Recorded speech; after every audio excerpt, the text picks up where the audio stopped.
Today, I am thrilled to welcome Nathalie Sessions to the show. Nathalie is a registered dietitian and intuitive eating coach with over 20 years experience helping midlife professionals reclaim their energy, focus, and confidence without harsh diets or quick fixes. Her work is rooted in practical strategies, evidence-based nutrition, and a holistic food as medicine approach inspired by her French and Italian heritage and her grandmother's remarkable longevity to age 100. In today's episode, we'll dive into lifestyle, nutrition, and exercise recommendations for women navigating perimenopause and menopause. And Nathalie will share actionable tips and guidance to help women feel energized, confident, and supported throughout this transformative stage of life. Nathalie, your grandmother lived to 100. That is amazing and must have left a huge impression on you. How did her energy, lifestyle, and approach to food influence the way you think about health and wellness growing up? Absolutely. She is still a huge impact on the way that I approach food and well-being, most certainly. In some ways, maybe even more since she's been gone. I miss her every day, but I feel her with me every day too. And was very instrumental in me wanting to go into this line of work, if you will. And so just thinking back, and really my whole heritage, just being of French and Italian heritage, having that French and Italian grandmother, we obviously have that passion for food and that food is meant to be enjoyable. And what I have been very fortunate to experience in my family with my grandmother and parents is that we can also be health conscious, that those two don't have to exist separately. Things can coexist. So I think that's probably the biggest lesson, the biggest impact. And that's really what, if we're really going to simplify things, that really is what my work is about, that things don't have to be complicated, that we can enjoy food and it can also nourish us. Yes.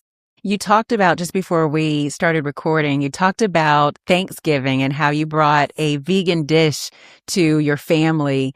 How was that received, and how do you incorporate those sorts of inclusions into your family who's already been exposed to this type of healthy lifestyle, but you're taking it to another level? Sure. So, my family, we're kind of non-traditional in a sense. And by now they're used to me, bringing the more health conscious type dishes, but that still tastes good. So I had made this particular, vegan dish a couple years ago, and everyone loved it, even the carnivores. So, I'm always I'm kind of known for how can I take this really familiar or comfort dish and put a healthy spin on it, and still give it those flavors, that experience that we have with food, and still have it honor our health and our taste. So it's always pretty well received in my family, and there's plenty of balance there, with more indulgent dishes, and, in my opinion, nothing is off limits. It's important to me to demonstrate how we can incorporate this in our everyday life. So, yes.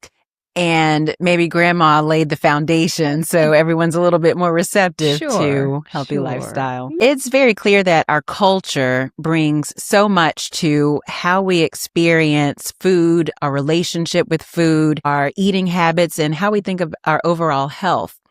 How do you start your clients with reframing their habits if they didn't have these great examples growing up? Sure. And it's, that's such a great question, because in our culture here in America, especially, it's the diet culture. Everywhere we look. I mean, that could be a whole subject for a whole other episode. Yeah. Okay. But what I can bring and what I guide my clients with is we start, I meet you where you are. What is your experience? What is your history? If you're like many of the women that I work with, you've had a history of trying all the diet, all the fads, and maybe having some short-term success, but you are at a point, especially midlife women are at a point where they're done with it. They are frustrated. They are depleted. They're not getting the results they want in the long term, and they're looking for more sustainability. So we first start by assessing, where are you? And then from there, we start to address it with small steps you can take to make progress, finesse things, build over time, so that you progress and enjoy progress. I like things that rhyme: assess, address, progress, finesse. Remember it. Ultimately, I mean, this is my unique framework that I bring. I call it the path to radiant health. And so ultimately then leading you to success, to meeting those goals in small incremental steps that lead to those sustainable changes over time and are realistic for your lifestyle. Right. So diving deeper into your typical patient, women in midlife, when women reach midlife, nutrition, lifestyle, and exercise become even more important, especially during perimenopause and menopause. From your perspective as a dietitian and intuitive eating coach, what are the key lifestyle and nutrition principles that women should focus on to support their energy, clarity, and vitality during this stage? Right. Yeah. So being that I do work mostly with midlife women who I said are often depleted, looking for the energy stabilization and clarity, they are coming to me confused. Yeah. There are, now in our day and age of, influencers and media and social and all of that, it is very confusing and not necessarily reliable or, you have to really watch what sources you're getting information from, but they really have information fatigue and decision fatigue.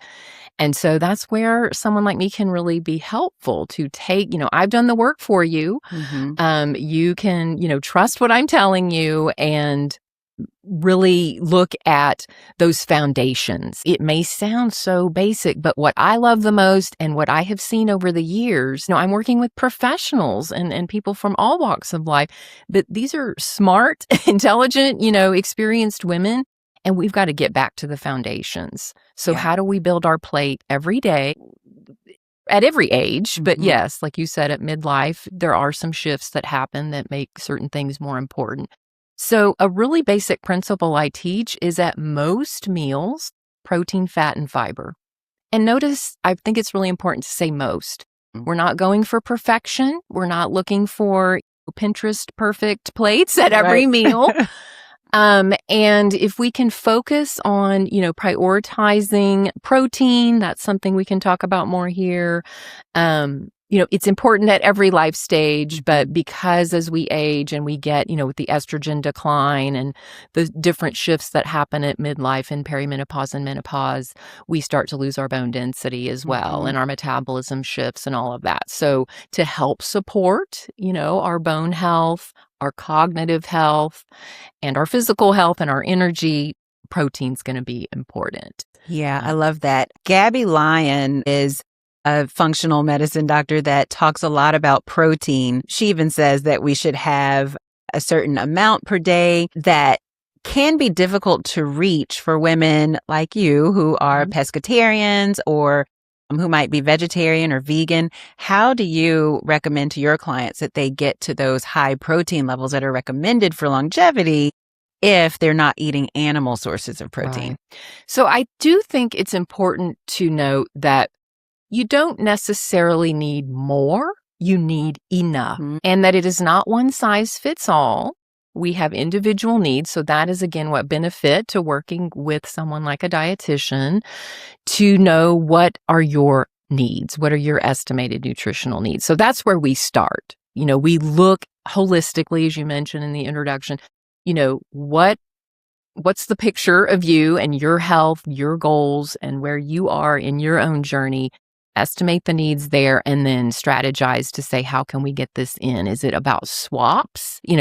That concept I just mentioned about at most meals, be sure you're including some kind of protein, whether it's plant-based or otherwise. And don't forget about snacks and other things too. Like there's so many opportunities if we are having snacks to help manage our hunger and our energy between meals. Think about including some protein there as well. Not exclusively, but putting it in throughout the day into things you're already enjoying. But to specifically answer your question about more plant-based approach, which I'm a huge advocate of, but I work with clients who have all different preferences. So yeah, it's really finding are you willing to experiment, expand your horizons if you're not used to things like wholesome forms of soy like tofu or, more vegetables or more beans, lentils. can we play around? Can we kind of invite that in? Or if you're used to eating more meat, but you want to go more plain, maybe mixing half and half, just some really simple ways like that to introduce it in. That sounds very supportive and doable, not overwhelming. Yes. I love that. Yes. So you talked about what a dietitian recommends. Can you break down for us what the differences are between a dietitian, a nutritionist, and a health coach? Yes, I love this question, and I'm so excited, whenever I have the opportunity to talk about it, because there is confusion here. So what it really comes down to, the big thing to understand is scope of practice, or scope, which I'm sure you're familiar with, and some of the clinicians who are listening may be familiar with. So a registered dietitian, who may also be known, an interchangeable term is registered dietitian nutritionist. So you might see the credentials RD or RDN. They're the same. Okay.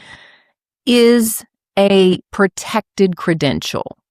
So, this means that there are regulations, that we have to comply with, certain education and things we have to do to maintain our licensure. We are licensed professionals. Compared to a nutritionist and a health coach, those are not, in most states, those are not regulated terms. Okay. So what that means is that if those are not protected titles, essentially, there's such a range. So if someone is called, a nutritionist could be someone that has a PhD in nutrition. Or on the other end of the spectrum, it could be someone that went to a weekend workshop and that's it, and the whole in between there. So, you really want to know who you're working with, or what questions to ask, find out what their experience, what their credentials, experience, expertise is, check those out, on your own through credentialing agencies and so forth. Reach out to people like you and I if you need help, sorting through that. And very similar for health coaches. There are certification programs. I can't really speak to that, but very much like nutritionists, there are different regulations by state. And in most states, there isn't that kind of oversight or regulation. Whereas a dietitian, we are able to work with medical conditions. A really distinguishing factor is that we can do what's called medical nutrition therapy. So for someone, for example, if you have diabetes or heart disease or an eating disorder, things like that and many more, we are trained through multiple layers of education, training to be able to work with you in counseling and giving you specific individual eating advice. More specifically, we must complete a certain type of academic program that is credentialed by a certain credentialing agency. Then we must complete what we call a supervised practice. So that's anywhere from 1,000 to 1,200 hours, similar to in different settings, kind of like rotations that physicians do. I equate it to that. And I don't know if a lot of people realize, that we have to do something very similar through an internship that is supervised by a registered dietitian and complete those hours. And then, but wait, there's more. So after the degree is earned, the kind of degree, do the supervised practice, which by the way is highly competitive, kind of like getting a residency. Yeah. Then we must sit for a national exam. And then when we pass that exam, we can say, I'm a registered dietitian. Then often you'll see with dietitians, they're also registered and licensed. The licensed part is referring to the state licensure. So in Texas, for example, we have to have a Texas license to practice dietetics. So for using myself as an example, I'm a registered and licensed dietitian in Texas. That it does allow me to see patients or clients in other states depending on those state laws. Okay. So I'm happy to expand on that. But so I hope that gives you an idea that there are definitely some differences. And so no matter what you are seeking, I'm so passionate about this that you have to be your own advocate, when it comes to healthcare or any professional you're hiring. Yeah. Here we're talking about health and medical, but, financial, whatever, legal, who is it that's advising you? Just know who they are and that what your needs are. And does this person have have what you need. Especially in this day and age when we're getting so much information from social media and other forms of media, and we just don't know who to believe. This really gives you a true north. I didn't realize that there was that much background associated with dietitians. Yes. So you have a whole lot less variability when you know that someone has sat for exams and they've been tested on their knowledge and, are licensed. Versus kind of the variability that you get with nutritionists and coaches. And not only that, we as dietitians, to maintain our status, our registered status, we must earn a minimum of 75 CEUs every 5 years. Oh, wow. That's great to me. I'm a lifelong learner. So, and we can explore all different ways to keep that current, but we are really looked at and examined and have to keep up with our credentials. So I love that. It feels like there's a parallel with the training that we go through and the certifications and licensing that we go through as physicians and then have to keep up with. So I love that there's that fortitude behind your letters.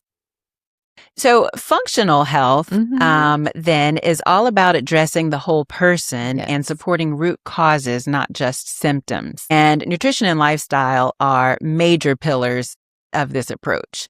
How do you integrate functional concepts into your own coaching and help women understand the connection between what they eat and how they move and how that translates to how they feel? Yes. So full transparency, I am not officially trained or credentialed in functional medicine or functional, but I definitely take that approach and that more integrative, holistic approach. So, this is where it becomes important to know what is the appropriate guidance and counseling and dietary approach for someone, for a client, knowing what are the barriers to standing in their way of getting more of the results or the resolutions for their particular health conditions or their challenges. And so I look specifically with them, take in a whole health history and all of it, similar to what you would do with your patients. And then kind of go from there. We build a customized plan because, as I mentioned earlier, it's not one size fits all. So we really look at what is going to, support you the most, be realistic, and help you get adequate nutrition so that we're meeting any deficiencies or challenges. It's really best in where I love it when a client, a patient comes to me who was referred by a physician. We have that in some more that collaborative approach. Yeah. So we can know. And I'll recommend, further evaluation or further testing if it's necessary. So it really varies from, individual to know exactly what their plan, what their guidance is going to look like. Yeah. Okay. One thing that I know you teach all of your clients is how to eat intuitively. Can you define what intuitive eating is and what it really means in practice? Yes. So really simply put, we're all born as intuitive eaters. Our body speaks to us, and it tells us. Think a toddler is always used as a good example. If you have toddlers in your life or have had them in your life or observe one, they know, they say stop, they know when they're full, they know when they're hungry. And so, we, especially in the US with the diet culture, that becomes very challenged as we get older and the different messages, depending, again, it's different for everyone, but depending what our relationship was with food in our own upbringing, that may be very, very challenged for some women and men as well. So that really what it is just that little voice, and the body signaling to you what it needs. And I know that can be easier said than done. And so through some of the coaching programs, that I offer and in the one-on-one work too, there are ways we can help you rediscover the intuitive eater in you. Now, as hormonal women, we have cravings, and I am craving a piece of dark chocolate or a whole bar of dark chocolate. How do I distinguish those cravings from intuitive? Cravings can represent a lot of different things. It could be that your body's signaling for thirst. It actually needs hydration. That's a common thing that people are like, it's not always about food. Exactly. It could be emotional too. There are different types of hunger. So this is part of what we learn about in intuitive eating, or what I'll impart and empower clients with. Maybe we just need a taste of something to satisfy, and that's enough. And so it's this, what I love about intuitive eating and using this as a practice, tuning into your own hunger cues and honoring yourself in that way, is that it's not throwing all caution to the wind, and it's not having to be really, really strict. It's really getting in tune and knowing there are different times. And as much as possible, we want to aim for being proactive, being empowered eaters. So we know in those times that I'm going to crave, a certain food. Well, do I want to have a conscious indulgence? Or what I'll encourage you to do is pause and check in with yourself. What is it that I really need? Am I really hungry, or am I upset or happy or sad? Or is there an emotion going on that I need to address versus actual food? That is so helpful to understand, because I think a lot of us are feeding feelings instead of really feeding our bodies with fuel. Yeah. And it's okay to do that sometimes. We're all emotional eaters at one point or another. And what's so important is to not have the guilt and the shame around food, and that it is appropriate sometimes to emotionally eat, if you will. Where we want to pay attention is if that's our only go-to, if we're only soothing or addressing feelings and situations with food, that's where we want to seek some additional support and guidance. Thank you. Yes. Now, with your French and especially your Italian background, you also bring a Mediterranean-inspired approach to your nutrition guidance. So, I know that can make eating very simple and delicious without feeling restrictive. What are some easy food swaps that that people can start incorporating, our listeners can start incorporating today from what they already have in their kitchen? Absolutely. So what I love about Mediterranean style, I'm a product of Mediterranean eating, and we have the whole science to back it up. It's been one of the most studied ways of eating that's around. And so simple swaps can be things you may already be familiar with, when it comes to grains, swapping out more fiber, adding in more fiber rich ones for ones, so in place of white rice, maybe farro or quinoa, something like that. And also, again, I think almost everybody in the world can benefit from more vegetables, and specifically in a Mediterranean flair, we would eat in season. I know we don't have all the same wonderful food markets here that we have, in France, Italy, and other countries, but maybe go to your local farmer's market. Get to know where your food is from. And, in most areas, if we're in an urban area, we have access to all fruits and vegetables all the time. We don't even know what's in season. But if we can focus on, what we see at the farmer's market or what is in season, and then that way we're going to prevent, getting bored with our food. We're going to get the sort of harvest of the season and benefit then throughout the year from like that really nice broad spectrum of different nutrients from all the different colorful fruits and vegetables and all of that. So I think eating in season. And then it's kind of the overall rhythm. So swapping out, maybe some screen time for some walking after a meal, that's going to help, with blood sugar management and getting in more physical activity.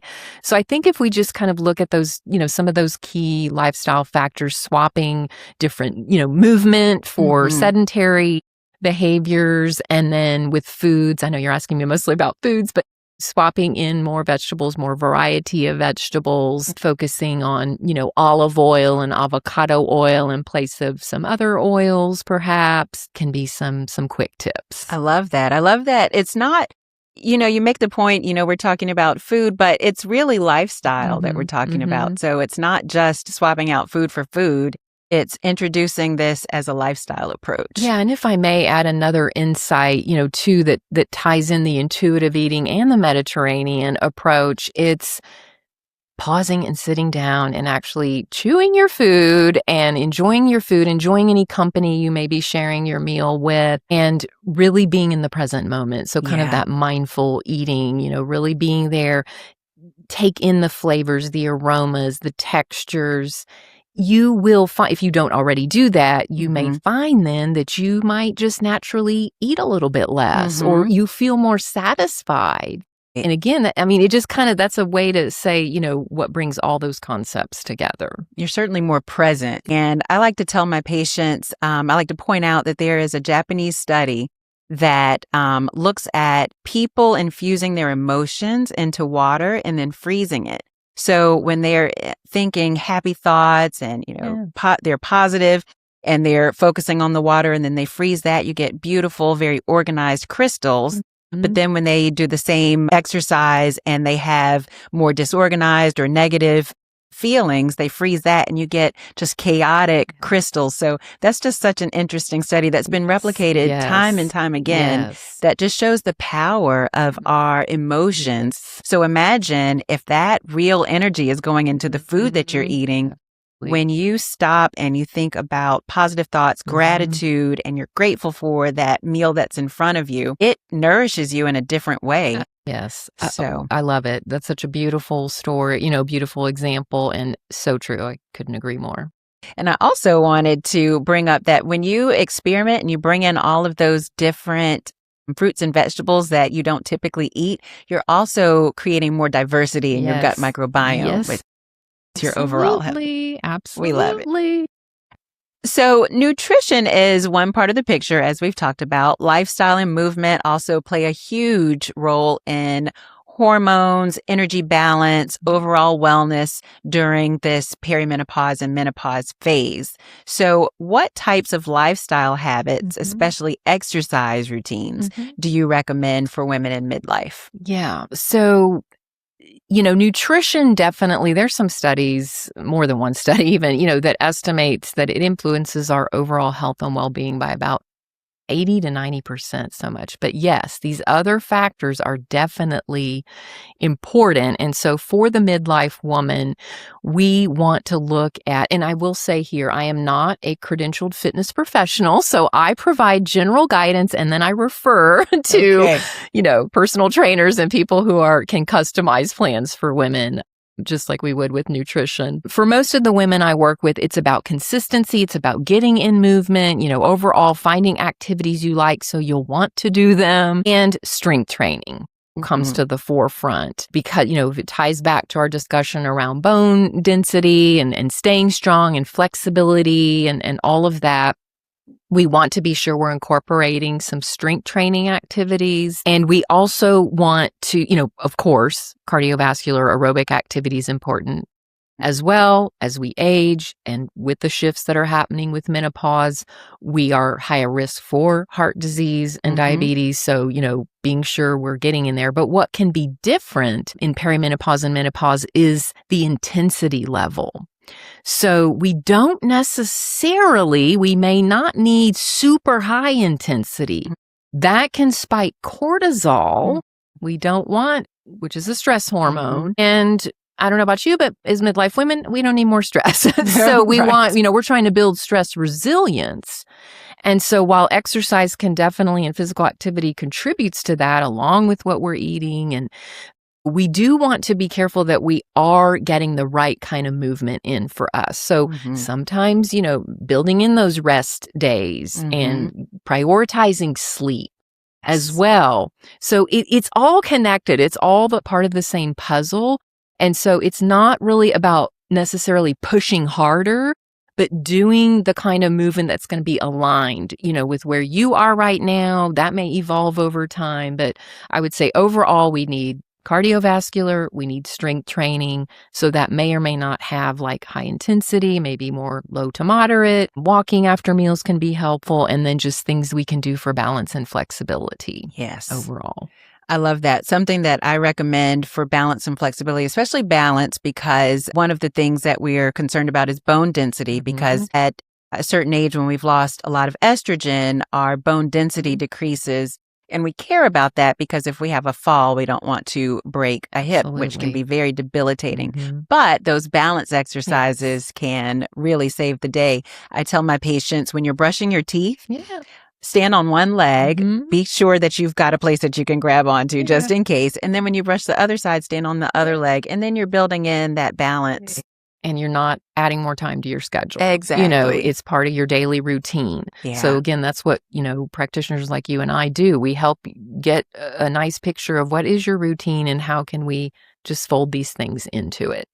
So I'm sure there are a lot of listeners who are very inspired and want to see you be your client. And the number one question, I don't know about you, but the number one question that I get is, do you take insurance? How do you answer that question? Yes. So I do not take insurance in my private practice. However, I do have a way on another platform that I'm on part-time where you can use your insurance. So and, part of why many dietitians in private practice may not take insurance, and other practitioners for that matter, is just that insurance sort of dictates what we can and cannot do, how much time we can spend with a patient or client.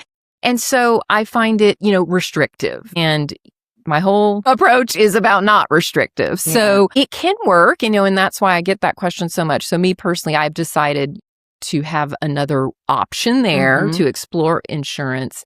And I can, in my other private practice work, we can provide a super bill so that you can, that's a fancy way of saying like a receipt for healthcare services. So you could submit and potentially get reimbursement for dietitian services. So there's different ways to go about it. Again, you can consider us navigate that. Yes. But if you're looking for more comprehensive care, more holistic care, unfortunately, where we are now with health insurance, we're not quite there yet, but it's getting better for different coverage of services. And so I think there's different avenues you can explore for that. Wonderful. I love that. Can you share one of the most inspiring or surprising success stories that you've seen in your clients navigating perimenopause or menopause? Oh, sure. I mean, just overall, the things that come to mind are just the women who just have those small aha moments that they, after participating in a program or seeing me one-on-one and just getting that validation for getting back to those foundations that they just, I love when I see that light, that light bulb go off and go, oh, I was really overthinking this, or I thought it was this, and now, just that clarification they get, and just that through the simple movements, they can do things like lower their cholesterol or impact their health numbers that they're concerned about without having overhaul, without having to make big strides. So, there's just several stories like that, or just showing them how to navigate in the grocery store, and shop, differently, shop more savvy, come to, and say, it was just that little thing I did, that really helped me, that little shift I made, that really made a big difference. Nathalie, we've covered so much today, from intuitive eating to Mediterranean-inspired habits, lifestyle tips, and real-life transformations. But I know listeners might be thinking one thing: where do I actually start? So if you could give someone unexpected, game-changing action to take today, something that shifts how they feel, eat, or move, what would it be? Yeah, so in addition to protein, some other important nutrients to consider at midlife to balance out that plate and really practice that protein, fat, fiber concept that I've introduced is that. So with fiber, what I mean there is really vegetables, beans, legumes, lentils, those kinds of things, fruits, nuts, seeds.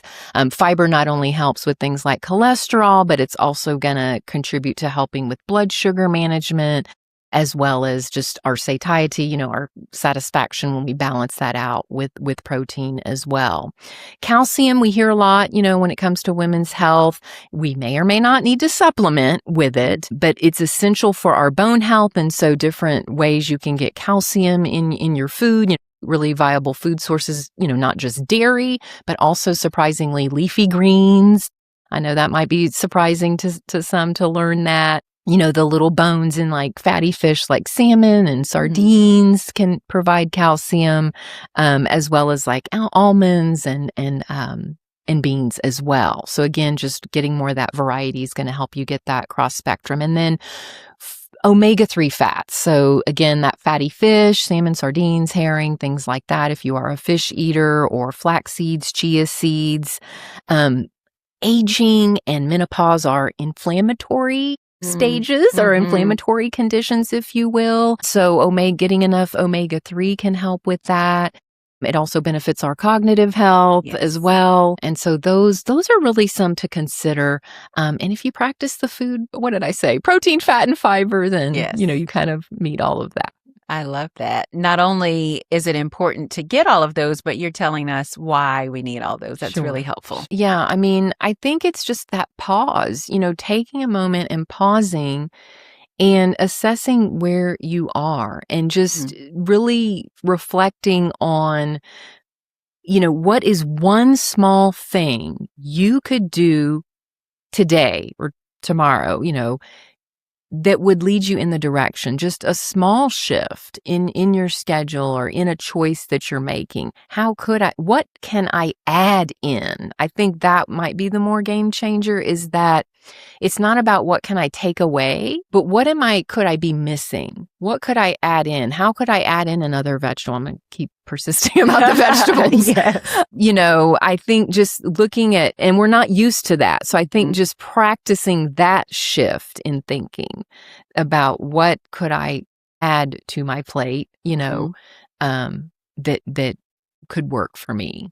And that sounds like an extension of intuitive eating. Right. Tapping into that intuition. Yeah. Just sometimes I think, it's that old saying about we're our own worst enemy, just that we tend to complicate. And I understand. I really empathize with that because of all the information out there is so conflicting and confusing, but Yes. Thank you so much for sharing your expertise and insights with us today. Sure. Before we wrap up, can you let our listeners know the best ways to connect with you and learn more about your work to get help with nutrition, lifestyle, and building lifetime habits? Yeah, thank you so much for having me. It's been such a pleasure. And if anything I've shared today resonates with someone out there listening, then my website is going to be the best place, nutritionsessions.com. I would love to connect. And so you can start there with either joining my inner circle. It's just my free information and wellness insights I share, or you can book a free call where we talk about where are you compared to where you want to be in a no pressure situation to find the best support for you, whether that's with me or someone else, just so you get that support. And if you are another clinician or practitioner, I also do corporate wellness. So just starting at the website, nutritionsessions.com or at Nutrition Sessions across LinkedIn, Instagram, and Facebook. Wonderful. Thank you so much. If you have questions for me or Nathalie, drop them into the comments if you're watching on YouTube, or send us a message if you are listening elsewhere. Thank you for joining us. We hope today's conversation gives you food for thought and practical tools and inspiration, which will help to take charge of your energy, wellness, and overall health during this stage of life.